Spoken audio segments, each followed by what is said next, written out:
স্বাদের লাউ দিয়ে চিকেন রান্না করছি, মা গো মা, খাইয়া জামাই যে এইরকম প্রশংসা করবে সেইটা ভাবি নাই। তো চলুন সাথেই থাকেন।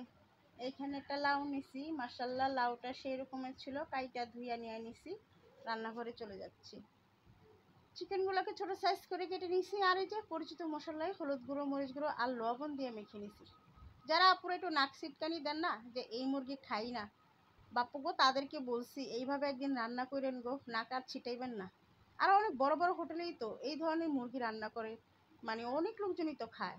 ও সেখানে তো আর মুরগির মাংসগুলো বেঁচে থাকে না, ভালো না হলে কি তারা খেত বলুন তো। তো এই তো, যাই হোক, চিকেনগুলোকে হলুদ গুঁড়ো, মরিচ গুঁড়ো, লবণ দিয়ে মাখানো করে সামান্য লেবুর রস দিয়ে দিয়েছি, এতে করে চিকেনের একটা হালকা একটা মানে বাজে একটা ঘ্রাণ থেকে সেটা আর থাকবে না।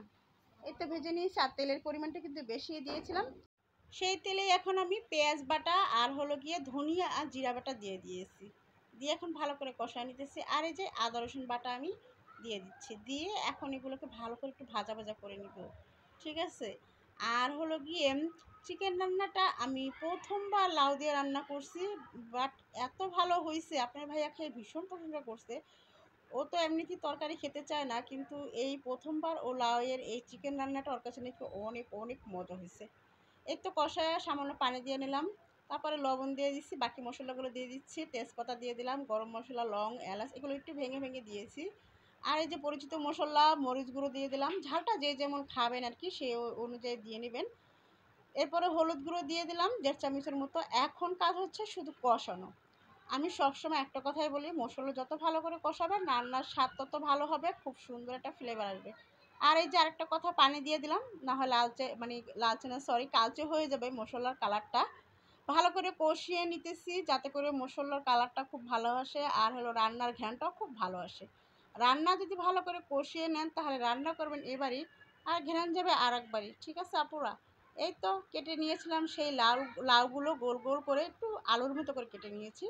এখন সেই মশলার সাথে ভালো করে নাইড়াচাড়া কষায় নিতেছি। তো লাউটা সিদ্ধ হওয়া পর্যন্ত একটু কষায় নিতে হবে, এই জন্য একটু ঢেকে দিচ্ছি। ঢেকে দিলে কি মশলাগুলো খুব সুন্দরভাবে লাউয়ের অন্তরে অন্তরে মিশে যাবে। ঢাকনাটা উঠায় নিচ্ছি, কালারটা দেখুন কেমন হয়েছে। এখানে কিন্তু কোনো রকমের ফিল্টার ইউজ করা হয়নি, ন্যাচারাল যে কালারটা কিন্তু সেই কালারটা দিচ্ছি। আর দেখুন লাউটা কিন্তু এখনও মাশাআল্লাহ অনেক শক্ত, অনেক গুতাগুতি করলাম কিন্তু সেদ্ধ হয়নি। আর এখন কিন্তু দেখতেই পাচ্ছেন আপনারা অনেকটা সেদ্ধ হয়ে গেছে, কালারটাও কিন্তু চেঞ্জ হয়ে গেছে, মশলাগুলো একদম শুকিয়ে লাউটা কিন্তু ভাজা ভাজা হয়ে গেছে। এখন কিন্তু লাউটা সেদ্ধ হয়ে গেছে। আর ওই যে ভেজে রেখেছিলাম চিকেনগুলো, সেইগুলোকে দিয়ে একটু হালকা করে নাড়ানাড়ি করে নিচ্ছি, যেহেতু মাংসগুলো ভাজা বেশি কষাতে হবে না।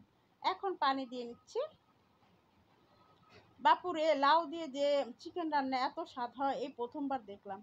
তো এই যে রান্না 5 মিনিটের মতো ঝোলটা কষায় মানে জাল করে নিচ্ছি। এরপরে ভাজা ধনিয়া জিরা 1 চামচের মতো দিয়ে দিচ্ছি। রান্না শেষে ভাজা ধনিয়া জিরা গুঁড়ো দিলে রান্নার স্বাদ একদম বহুগুণে বেড়ে যাবে, সেই লেভেলের রান্না হয়েছে। আপনাদেরকে দেখাইতেছি আর কি, ঝোলটা দেখুন কীরকম হয়েছে, বেশি ঘনও নয় পাতলাও নয়।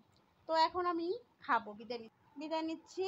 সবাই ভালো থাকবেন, সুস্থ থাকবেন, আর অবশ্যই ভিডিওতে খুব সুন্দর একটা কমেন্ট করবেন যাতে মনটা চাঙ্গা হয়ে যায়। আপনাদের ভালোবাসায় এগিয়ে যাবেন ইনশাআল্লাহ, সাথে থাকবেন। আল্লাহ হাফেজ।